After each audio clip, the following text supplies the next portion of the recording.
lies from the pits of hell. Wow. I would absolutely allow my feelings to be the thing that leads my action. Here's where the problems happen. Oh, get into it. It's not about you. Have some automaticity of stuff that they just have some built-in. I'm sorry. What? Hey friends, and welcome back to the Better Mind podcast powered by Nestry with Dr. Tommy Shavers and Chloe Abbott. Today we are doing a continuation of our previous conversation about self-awareness. We are so excited to dive into the nuances of what that looks like. Have you ever heard about being your most authentic self at work? And what that looks like, we are going to be talking about it here. So grab your popcorn, grab your favorite snack. If you're driving, please drive safe, and let's dive into the next episode of the Better Mind podcast. The information being presented is not meant to replace the advice from a licensed medical doctor and should not be used to treat or diagnose any medical conditions. This podcast makes no medical claims. All health-related tips are for teaching and informational purposes only. Welcome back. Welcome back. Welcome. Forget what? Welcome. What? Just welcome. You were finished after Yes, that? That was it. Yes. We always have we have conversations before these intros, so sometimes it's just like getting into it. It's like maybe we should just stop doing intros. Well, what you don't see and what you don't know is Chloe's just known for setups. So everything's just all nice and da da da da da, and she's like, watch and go. Hey, so watch this. Hey, Tommy. How are you? It's like, so we'd be laughing, like looking at each other, like, so we about to get into. Yeah, where you? Let me gauge where you coming from. Oh man, it'd be so much easier if we just had a truce of naturally starting our introductions. See, that's why. Because it's just, you know what. Anyways, so the holidays are coming up. See? It's a potential setup. I don't even know what to say. I don't even know what to... The holidays are coming up, and I feel like I have to at least acknowledge it because the season is here where we get to eat food, kick it with family. We get to... I don't know about y'all, but something in my family, we always play Monopoly. It's like a big thing for our family. So it's like, whenever I think about holidays, I think about board games, card games, Taboo, Monopoly, all the different things. And are you adding partners to this year's Jesus holiday season? I'm not. I don't know if y'all remember, but partners ended up reaching out to us. And partners, I will say, we would love for you to sponsor our podcast if you'd like. That'd be great. Yep. We'd be partners. That's all. We don't need any merch. We don't need any games. The games are great. Christmas crisis in families by giving them the gift of partners. That's a commercial. That's a commercial. That's a commercial. What? Give your family a Christmas crisis by giving them the partners game. Would you like more chaos? Play partners. Specifically around Thanksgiving or Christmas. Watch the food fly. And play before you eat to really stir up trouble. Oh, shout out. That game's awesome. It's okay. No, we love the holidays in our home. Yep. And, yeah. Shout out to my amazing wife, Tamika, who loves her trees. Yeah, so Tommy's wife,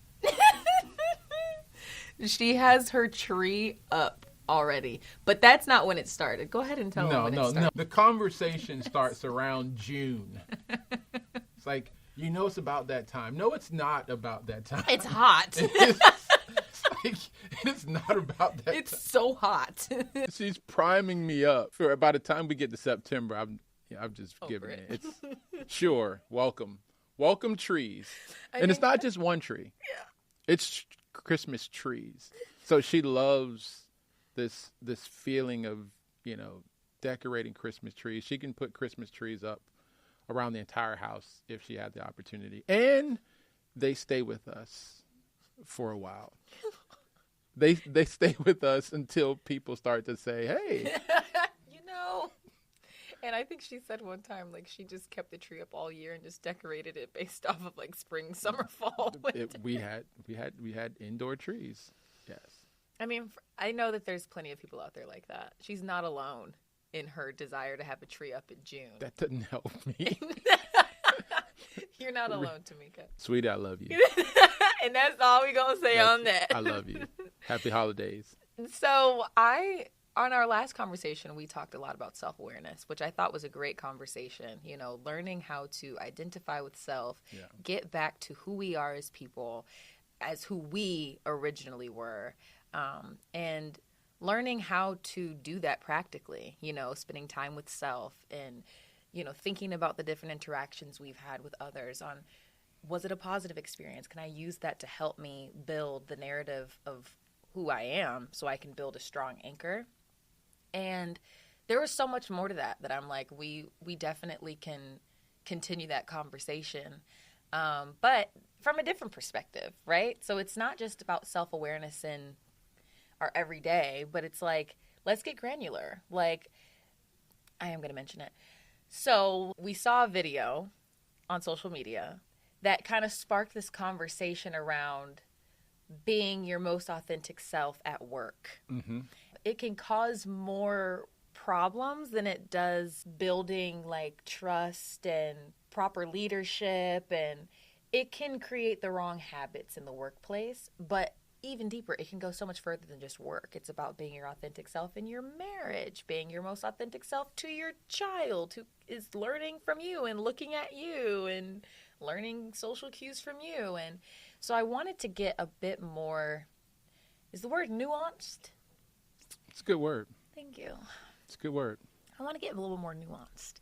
And I want to get into the conversation of what authenticity really means and how it can be misconstrued to basically enable behavior that doesn't belong in the workplace, doesn't belong in places that could maybe use a little bit more self-control. Just go there. Well, gosh dang it. Let's go there. I'll start out with a story just to preface. So I would say I'm someone who is pretty emotionally aware. I am very aware of my emotions. I have a gift of being aware of my emotions. Like, you know, in the previous episode, you talked about people who can read a room. Mm-hmm. I think I'm pretty good at that because at one point I was very aware of, you know, everything going on all at once. I really understand that thought process of, oh, I'm going to be myself no matter what. I'm not going to be fake. I'm going to be real. And I'm going to keep it honest. I'm going to tell everyone how I really feel because my feelings should lead my decision making. Lies from the pits of hell. Wow. Wow. And I want to hear your thoughts on this because you're a CEO. You have the awesome responsibility of managing people all day, every day. And not everyone has that mindset of, I'm going to operate in self-control in this meeting. I'm not going to cry.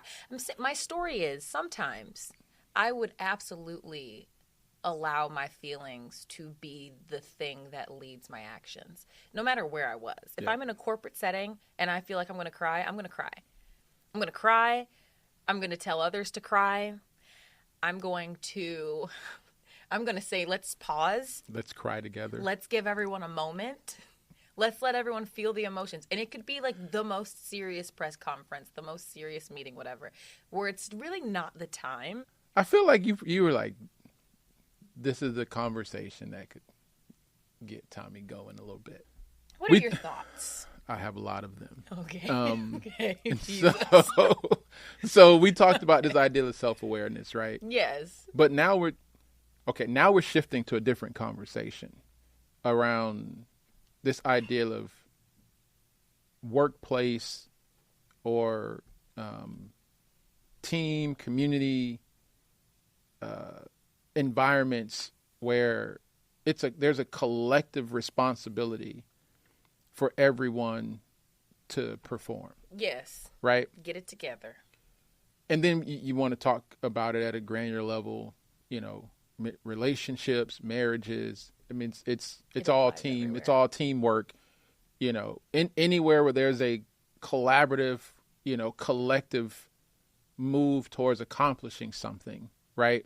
How do you show up? One, it is important for people to bring who they are to the table, right? That's Yes. important. Yes. But it's within a context, right? Of what?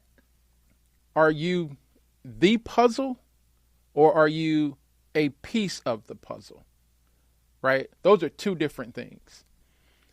When it's just you, that's you in context to no one else. Right. When it's talking about showing up collectively, team, group, organization, workplace, relationship, your authentic self is only a part of a larger puzzle. And if you make it about you, you've fundamentally broken this larger idea, entity that's being created. And so a lot of times dysfunction happens where people don't understand that when it becomes communal, relational, team, you become a component of a larger entity. So your authentic self is no longer the same self. It's now you now become a collective self. And if you can't become a collective, a piece of the new self that's being created, then you become a part of the problem. You know, and I've seen it many times. Like on the one hand, when you know, you've seen it where organizations, people say the organizations don't care about the individuals. That's true in some places where they don't. And there is a unique part of taking care of the individual in order to help the individual be the best part that they can be within it. But where the problems happen a lot is most people don't learn or understand this concept of communal self, or they talk about team, but they don't understand that team is not a collective of individuals. It's like a whole bunch of different parts? It's parts that have cohesively come together to create something else. A whole new set of values, norms, operating procedures, goals that are now this collective entity. And people sabotage it because they don't understand how to make that shift. It's not about you. It's not about you. It's about the larger entity that when you come together, you've made an agreement that when you've come together, that together we have this new goal, this new norm.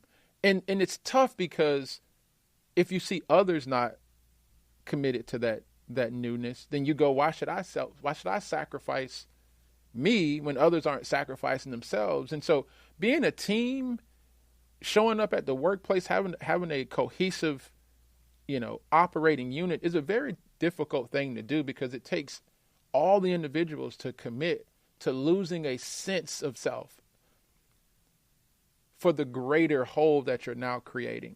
Look, I care about you, but I don't care about the you that's not committed to the context of the larger thing. And that becomes a part where it becomes really hard because it sounds like a hard thing to say, where, no, if I got a bunch of independent people showing up, then I don't have a team. If I have a bunch of, hey, I need to be me, then where's the us? Even as a CEO, where managing people and relationships and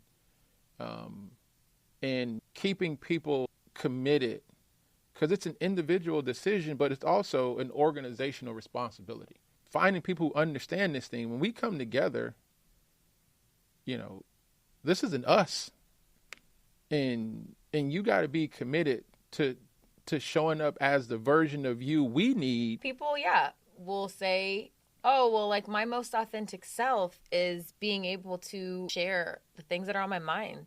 Like I may be at this work meeting, but my mind is at this appointment that I just had where I got some kind of crappy news. Right. And now I feel like I need to talk to my coworker about it during the meeting, whether it's just like an interaction, like passing by each other's little cubicles, whatever it is. It's like when someone asks, how's your day? And it's like you're at the workplace and it may not be the right time. Reading the room, self-awareness, being able to discern like, hey, this may not be the right time, but after work, for sure. Instead of that, it becomes, oh my gosh, I had the hardest day ever. And let me tell you about this, this, and this. Mind you, that person, did you notice that they were trying to walk past and just ask how you're doing? The human part of it is important. So I don't want to. Right. Take away from the fact that everyone sometimes needs that human one-on-one. Yeah. No matter where. That part is important. Here's where the problems happen. Oh, get into it. The problems happen if you ever lose sight of the fact that at the end of the day, you're responsible for getting the job done that needs to get done at the best level you can. Like, at the end of the day, that never changes. The job is still the job. The expectation is still the expectations. And we have a responsibility to find a way to get it done. I have this saying around being the CEO of yourself, the CEO of self. If you understand that other individuals' livelihoods, ability to do their jobs have become intertwined with you, how effective you are, the outcomes you can generate. And so workplace or relationships create a dependency on someone else, an interdependency that if you think about self too much, you don't realize that there's someone else tethered to you whose outcomes are shaped by what you do and how you show up. Mm-hmm. And that's a higher call, and that's a higher level of responsibility. You know, and I think at times when we all go through things, right? And, you know, whether you're CEO of a corporation or you're intern, whatever level that is, nothing you do happens in isolation. It has an impact, and people don't think about that. If you aren't able to find a way to get your job done in the midst of what you're going through, understanding that everybody's probably going through something to some degree. Yeah. It's not a dismissal. Right. It's an acknowledgement that, hey, you know, if you played a team sport and, you know, None like, I mean, and this is where, you know, you start to get where your leadership start to come in, and it's like, hey, you're messing with my ability to feed my family now. I'm going to need you to tighten up. I'm going to need you to lock in, you know, and that's a part that's super important, that understanding, look, everybody's going through some things. I get it. I do. I understand. Nothing changes, though. We still got to get the work done. That's so interesting because from an athlete's perspective, I think I am starting to understand why people say, like, athletes are the ones you want to hire. Because there is an understanding. When you step on the track, when you step on the field, when you step on the court, when you step on whatever, you know that whatever you had going on that day does not belong out there. There's no excuse. You got to get it done. You're taught that from such a young age when you're in sport, that no matter what, when there's a job that needs to be done, feelings, emotions, wonders, even joy, things you're excited about, it's like, gotta put that aside for right now. I would love to be celebrating this awesome thing that just happened, but I have to do a 200. Gotta lock in. Like, right. Yeah. And it's like that practice of being able to put things where they belong for a time. Like you've always said, shelving it. Bobby said that too. My coach, he would always say, like, hey, put it on the shelf for now. We'll come back to it. We'll come back to it. Yeah. But right now, I need you to lock in. And you need to put the curtain up to hide what was on the shelf. Yeah. And it was like that practice of being able to say, all right, in this moment right now, that does not belong. What do I need to do to get it done? Feelings aside, emotions aside, whatever else aside, how do I get this thing done? And also, if we allow ourselves to focus on things that have nothing to do with getting the job done, our minds will be 100% torn. Yeah. Like we can't bring I don't want to say we can't. Some people are awesome at doing that. Some athletes are awesome at being able to absolutely be wrecked and torn on the line lock in for the 20 seconds that they're running and then say, I'm still upset at the end after they win. Yeah, they just have some they're built different. They have some automaticity of stuff that they just have some built-in performance templates. I'm sorry. That's just like driving. What? Can you drive when you're mad? Oof. I speed when I'm upset. I will say that I've noticed that I do speed. I can drive though. You can drive though, and drive. Still feel all of the emotions because driving has been programmed in. So some people they've programmed it in at such a high level where all it does is give them more adrenaline and they can go do it. But there's others that it literally breaks. It literally breaks them down where they can't. Like, and if you you got to become more others centric. Man, that was totally gonna come up, and you did it. Yeah, because it's you can't to show up in a group, organization, relational environment. You have to become others centric, right? And I love saying this. There's a thin line between conflict and complement. When you become self-centered, things are more conflict oriented. When you become other-centered, it becomes more complementary, right? Considerate of an other. You see the value and the need of the other individual and how what you do impacts who they are. Yeah. Right? And so, I know we were talking about this ideal in marriage, right?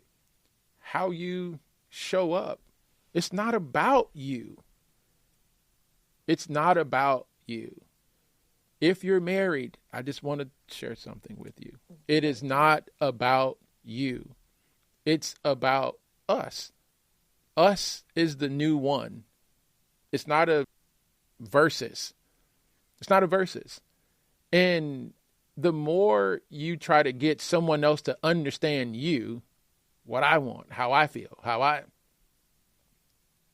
you're missing the whole point of what togetherness is. And this is why team development is very difficult. This is why having great marriages and relationships are hard. This is why organizations, as they grow, become dysfunctional. Because it's always about humans resorting back to self. Correct. Woo! Correct. Woo! But the ones that can get it, I think about some of our great men and women who serve our country, who sacrifice at the highest level for a greater cause than themselves. I just getting the chills thinking about it. And some of the people I've been able to engage with, the way they talk about, their comrades, their fellow brothers and sisters, and the self-sacrifice that they make for those individuals, because they know these individuals know that what they do and how they show up has somebody else's life on the line. That's the highest responsibility that you can have, right? Is for your decisions or indecision to shape whether someone, makes it home or not. And I think to a more practical degree, those are the types of values that are necessary when you start talking about, how you show up in a team, organizational, relationship environment where you got to go in and with this understanding, it's not about me. What can I bring to the table? What can I bring to the potluck? What can I bring to add value? How can I be the best version of this role I have? How can I become this CEO of self that helps everyone else get better and be better, right? And what are the collective goals? What are we moving towards? It don't matter what you want. It doesn't matter what you think. What you think. It doesn't matter how you feel. Your opinions on that thing. Because there's a collective identity that overrides those things. It's, what does the organization want? What does the team want? Right? What do we want, in this marriage, in this relationship. Yeah. Right? Yeah. And how we committed to move together, and who's disciplining themselves to keep that movement heading in that direction. Because it's easier to do when things are going good. But what does it look like when it's hardships, or organization is going through a tough time, or there's some tough patches in the relationship, or the team isn't winning, right? What starts to happen is people start to become self-preservers. I got to get it. I got to do it myself. 100%. I got to take care of me. I got to focus on me. I got to me. And this is why, community is one of the higher levels of experiencing life. That's so important, and I like to say community.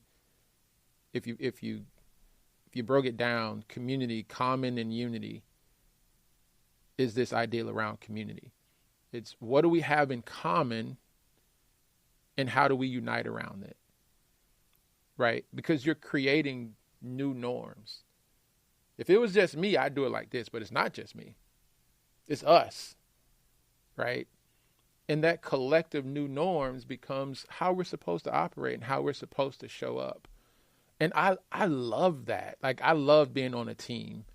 I loved playing a role, right? And knowing my role, my input, right? I'm going to do it at the highest level because I know I could have an impact on the outcome of the overall team. I know I can make my fellow teammate look good if I do my job. Yeah. And I love that. I love the ability to have others, to be responsible for others' outcomes, because that makes me commit to working harder, commit to locking in. Mm-hmm. When you have a family, you can't just be selfish around what you want to do. There's other people's lives depending on you. Yes, you got to get your butt up and show up at work and go be great. Don't go do foolish stuff and then you lose a job and now you can't take care of your family because you made an in-post selfish decision that you were just thinking about you. In the moment, too. Mm-hmm. Like, a lot of what keeps me grounded, I mean, there's convictions and values and beliefs. Those things are, but a lot of what keeps me grounded is to know that I got a lot of people's lives directly tethered to what I do. Mm-hmm. And I would be so selfish if I didn't operate with that degree of responsibility. Yeah. Now I got to work harder. Yeah, now I'm going to put in the work. I got people, depending on it. And I want to see those people do great, be great, right? Yeah. And I love that, but some people aren't built for it. And they need to grow into it, because if you're going to be engaging in the world, if you're going to be working somewhere, if you're going to have a family, if you're going to be married, you're going to operate in some sort of team or organization, you're going to have to learn. Where a lot of times where it breaks down is people that do it with the contingency. I'll commit to sacrificing as long as I see the other person sacrificing. But the moment I see somebody else ain't showing up, then why do I need to show up? Because you didn't commit to it if someone else was doing it. If you're not going to break the chain because you see somebody else breaking the chain, now what do we have? We have two broken pieces. And that's typically how dysfunction ends up starting. People, get off or waver from their commitment to the larger goal because they see someone else not staying committed. And that's a problem. Like, someone else not doing their job doesn't help with the success. But if you now, as a result, don't take your job serious, all you've done is increase the ability of not being successful. And so being able to have it as a commitment, look, I'm going to show up as the best version of me and bring this as this collective self. There are going to be things about my authentic self that are not a part of this experience. And I'm okay with that, because that part isn't needed. And then there are times where I'm going to have to understand that the larger responsibility, I got to find a way to still show up because other people are depending on me doing that. Yeah. You don't know what that other teammate had to do to show up, what it took for them to show up and execute and get the job done. You may be like, oh, that's easy. And you don't know all the things that they're going through that they've had to still shelf, put it aside, understand that there's still work to be done because your job is impacted if they don't show up the way they need to show up. Well, you know what?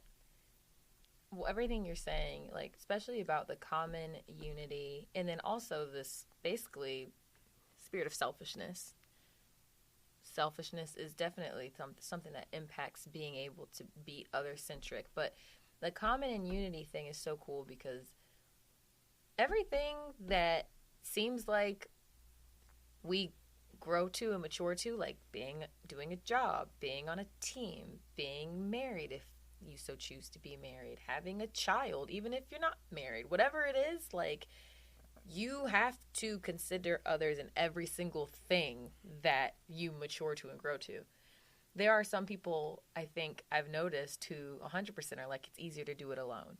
But it's like, humans weren't made to be alone. Humans were made for community. Humans were made to be around other humans. And truthfully, I think a great red flag on how to build self-awareness is to pay attention to, do I like being I don't want to say do I like being alone, because there is a time and place to just be isolated. I like being alone. I think we all kind of value Yeah. alone time. What we talked about in our previous episode, it's so important to spend that time to yourself so you can build that foundation of who you are and being you by yourself. But there are some people who resort to, I just like being by myself because I don't want to have to deal with other people or their shortcomings. Like, even I felt that before, where I'm like track and field is an individual sport through and through. I don't have to, the person in lane 5 and lane 6, y'all, it's eat or be eaten out here. I have to fight for myself because if I don't, I'm not doing my job. I think the veterans example you mentioned is cooler than sport, to be completely honest. Everyone talks about athletes as, oh, you want to hire athletes. No, hiring veterans too. 100%. Because not only is their occupation built around shelving things and learning the discipline, but it's also built around community. Elite level community. Considering others, putting others before, laying your life down. Like a very deep level of sacrifice. Absolutely. And you don't get that. I mean, you kind of do in sport. You get glimpses of it, but not on that level of life or death. Yeah. In the fire, literally, under attack, you know, like those attributes, those characteristics you learn in base training, forgive me for the language, I'm not really familiar with it, but I can only imagine the mindset that's built in that place of like, always consider your brother first, always consider others first, and how much that translates into your everyday life with everything. It just, I feel like it builds that mindset of like, nothing is mine. I'll give you a quick example. We were in New York City for an event with Nestor. We had the privilege of assessing human performance data on a group of special operators. We were walking to an event in New York City, and I remember telling someone next to us, I was like, people have no idea right now that there's a group of some of the world's most elite fighters walking on this street together. This would be the wrong time to act a fool. The wrong time. And then we remember that like a member of our team had missed a turn and was somewhere totally else than us. And we were on the phone trying to call them and everything. And, you know, one of the special operators, as they were, kind of walking, they kind of sensed that we were slowing down and turned around and was like, everything's good. And we're like, yeah, we'll catch up. He's like, no, it's everything good. Like, yeah, one of our team members, we were on the phone. He's trying to figure out where we are. And they're like, okay, stop. He looked down and immediately they all stopped. And I was like, okay, what's happening? And they were like, we don't leave anybody. This wasn't like special operators that came from the same place. They didn't even know each other. And it was, I was like, oh, they are like that. Like, and they literally came to a halt and waited until our Nestry team member found us and got to where we were, I felt uncomfortable because I was like, no, we got to get somewhere. And you guys got to be, we'll. And I remember kind of acquiescing. Hey, yeah, it was like, no, we don't leave anyone. And like, I felt like a part of it. I was like, this is awesome. Like the fact that y'all see us like that, but the values they have built in, deeply rooted values. I was just like, man, I thought it was just a little thing, and this was a deep conviction, a deep fundamental belief, and it wasn't even a hesitation. And when he got there, then we all moved as a unit, and it's just a little example of like, love that. What we're talking about, yeah, right? They had a place to go. There was an event that was for them that they had to get to on time, and they were like, this is what it means to be others centric. They'll wait for us. So again, it's if you start to, there's so much power in understanding that it's not that people don't care about you. It's actually the opposite. It's the fact that, I don't know, the opposite is the right phrase. It's, we need you to care about the larger us. We all need to care about the us. And if we do, guess who gets taken care of? Everyone. And that's the counterintuitive part to building incredible teams, having incredible marriages, families, right?